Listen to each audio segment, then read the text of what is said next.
Welcome to Work and Wisdom, where we sit with HR professionals to uncover real lessons for the modern workplace. This is your host Asfar Hasnain, and today we are joined by Minahil Aslam, a human resource professional with expertise in talent acquisition, business intelligence, and analytics.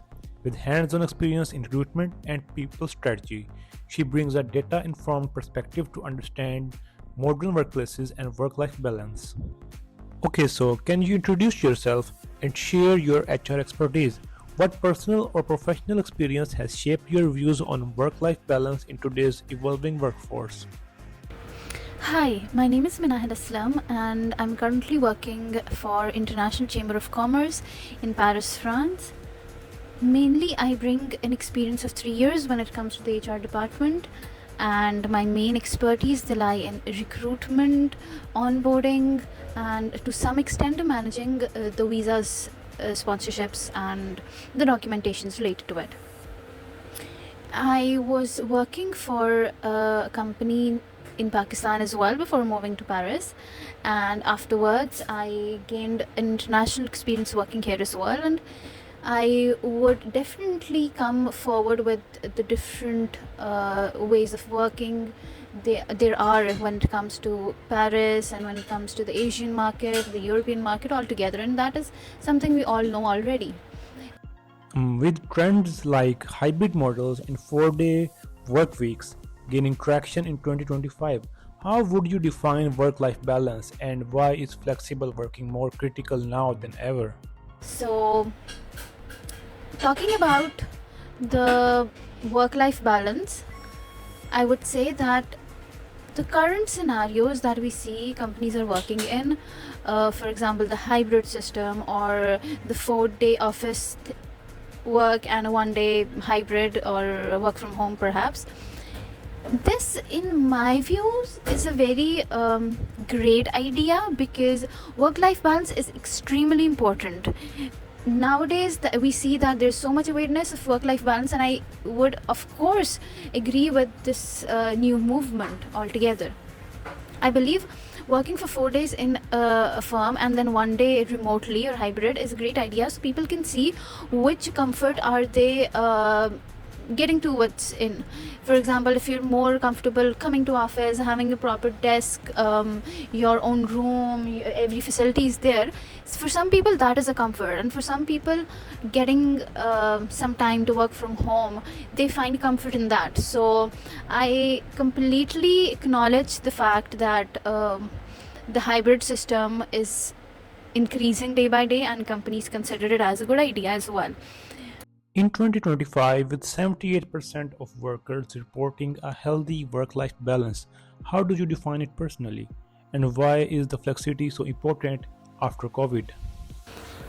So, when it comes to the 2025 survey, I believe post pandemic, people have realized that how efficiently they can also manage their all corporate things, their all meetings, their work when they're home as well. So, for some people, or I can say for most of the people globally, it's not necessary to be in the corporate world premises. They can manage themselves equally and productively even when they are in their home at their place. So, this survey has been really productive for the new times to come as well, and for people who are entering into the corporate world these days as well. This thing that we've learned after the COVID era has helped us to look deeply into the work life balance, and I would appreciate that companies have been moving forward with it. Also, flexibility is extremely important in these days because we see the generational change we have. Also, the AI advancement we have these days has made the humans more efficient in less time period.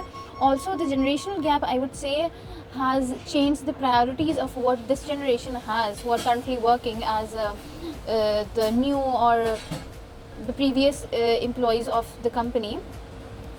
They have a very different mindset and a very, I would say, an open mindset than the employees who must be working since 20 25 years. So a lot of these differences that we have have led us to think more rationally towards the work-life balance, and I would appreciate that not only the Western world but also the Eastern world is considering it as a very important thing. Okay, so applying the job demand resources model, how do flexible arrangements reduce demands and enhance well-being? Share a quick global example like from tech firms. The JDR model is very beneficial when it comes to the psychological part of the employee well-being.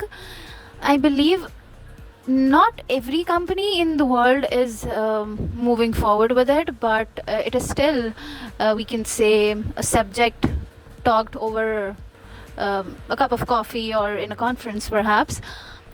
So this model helps how much a person is supposed to how productive a person can be, like in terms of their ability, in terms of their willingness altogether.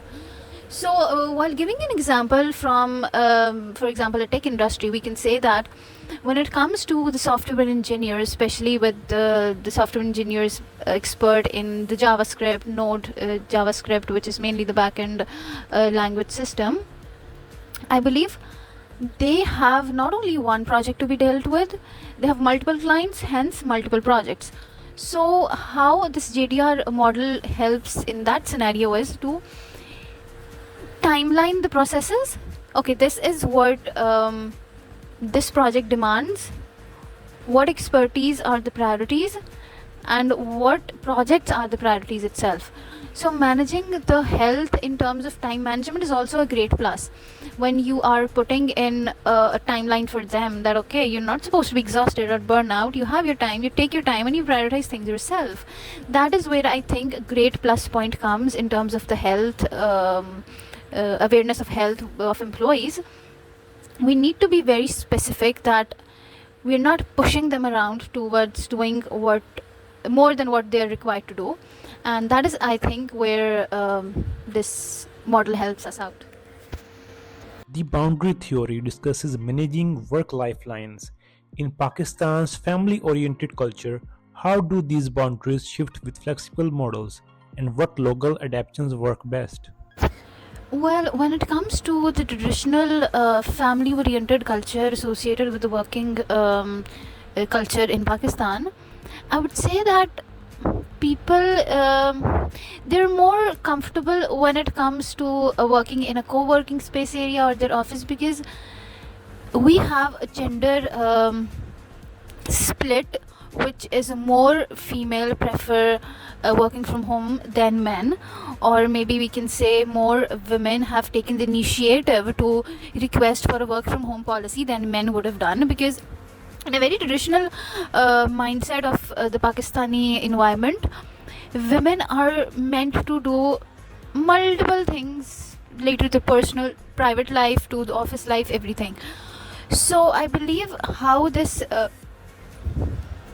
contradicts with the theory is that a co-working space area would always be better, I believe, when it comes to the traditional family culture. If one has in Pakistani as an employee, they can prefer going for an office premise, because that will be more productive and effective for them.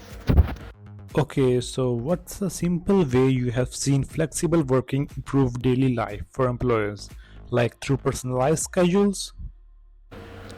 Well, the best advice I would give at this point is that people know their boundaries and their privacy, of course, themselves better than the others can even analyze.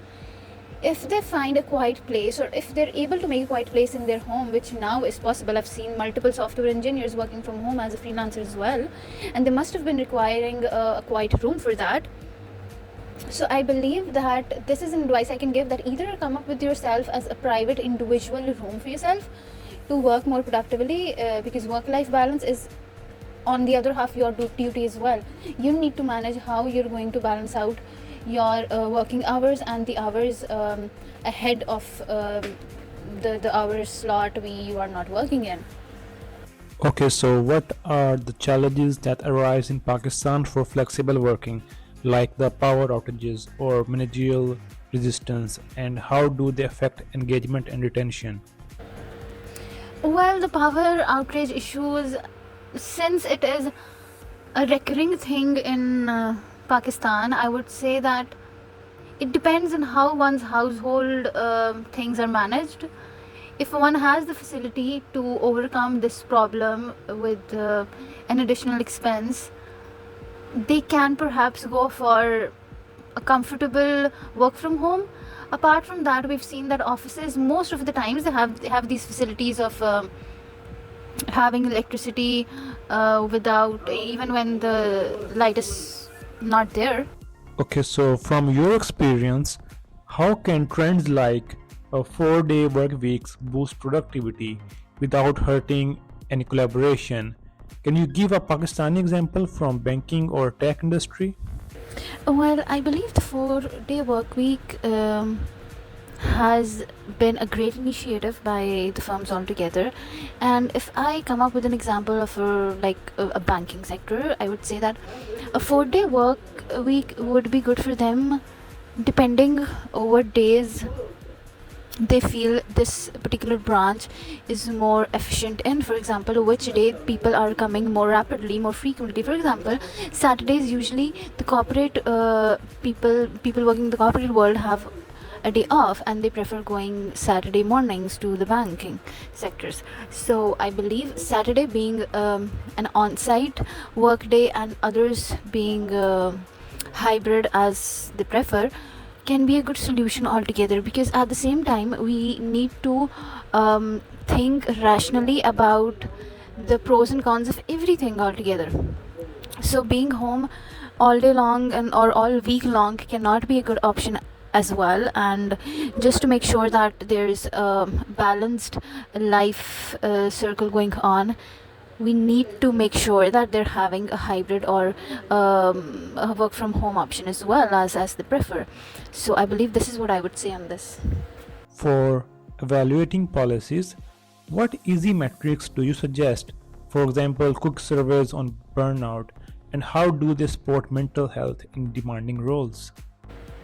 I believe conducting an anonymous survey, which of course I believe should be an online one, would be good for them. And if it is conducted by the HR people of a particular firm, it's better. But if it is conducted by, you can say, a third party entity, or people they just want themselves to talk to people about how they're going through, if it's a burnout or something, that they are two different perspectives now.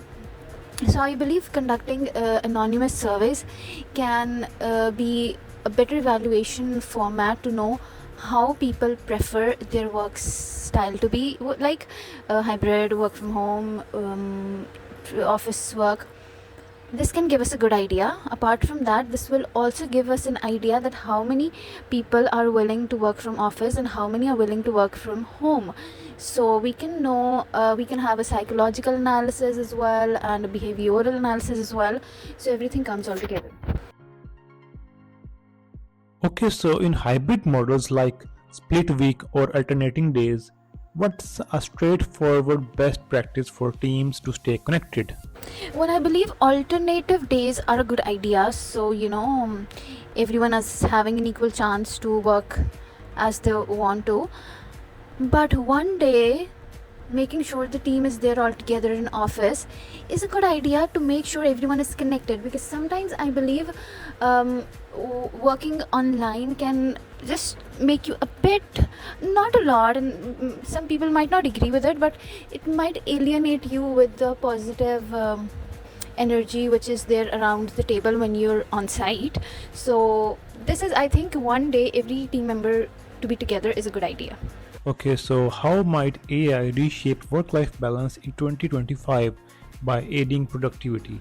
And what HR role do you envision in policy updates? I believe as we have AI rapidly growing around us every day, the changes that I think might come depends on, first of all, the nature of the work. Secondly, for us as an HR individuals, I believe the systems will be more productive than they are now, by which I mean that sourcing candidates would be even quicker, as we'll have ATS, which will be designed through the AI driven forces, or we can have less manual forced payroll management that can be managed by any of the AI driven forces. So this is what I think can enhance in times to come. And if I talk about the policies, I believe still it depends. Every company has their own HR documentations and HR practices. So of course every nature of the work has a different documentation. But apart from that, the policy updates, I believe it will depend on every legislation or a legal forum a country will be having, and only we can have a debate over that in these times to come. And maybe we can have a new position in HR which will be solely responsible for making sure the mechanism is smooth for the AI driven forces attached to the HR systems. Okay, so can you share a personal challenge you have faced with work life boundaries and how you overcame it? Something the viewers can try? Well, a personal challenge that I faced is making sure that I'm productive at home as well. So while working here in France, since I am responsible of myself, I don't have any support of a family person available here, and I have to do everything on my own. I have realized that I had to make sure that I have a separate space. I was working hybrid in a hybrid mode, but it took me a few weeks to realize that what was that discomfort at my place that was pushing me to go to office and that you'll be productive there. Well, my personal choice is to work from office, to be honest, if there is a choice that I have to make.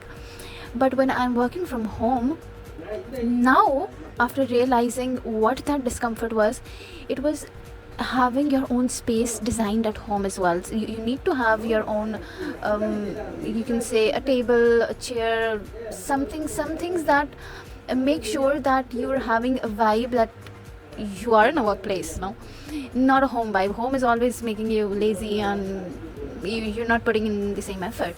So this is what I've realized, that you need to make sure that you have a separate space apart from your rest areas, and that has helped me a lot, and I'm equally productive at home as well as I am in the office. If you could recommend one low effort change for employees in flexible setups, what would it be? A low effort change can be, see yourselves where you find a comfort with productive environment. So I will not only relate comfort to as a single word altogether, because some people just perceive it differently. So you need to make sure that you do it practically and see how results help you out. You can go for a work from office 9 to 5, and then you can do the same thing at home as well, that 9 to 5 you're working, and you see is your focus and your strength the same in the both places, and just analyze yourself.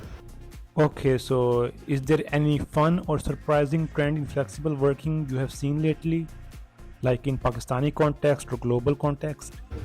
Well, a different thing in terms of the flexible working environment I've seen here in France was quite surprising for me, that a few of my colleagues, they wanted to go for a vacation in a neighboring country.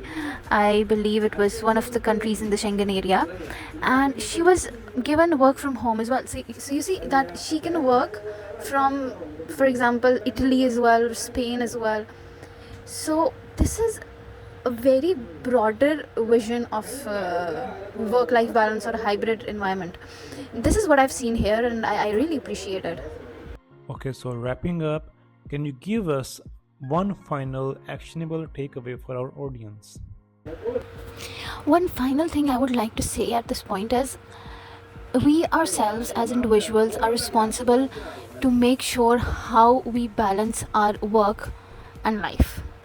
You're giving incentives by the company is a great initiative itself, but then it is you know how to utilize your paid offs, you know how to utilize your monetary incentives given, and how to manage your hybrid environment. So, apart from the initiatives related to the work life balance that are carried forward in a very global environment, is one thing, and I really acknowledge and appreciate it's moving towards Pakistan as well.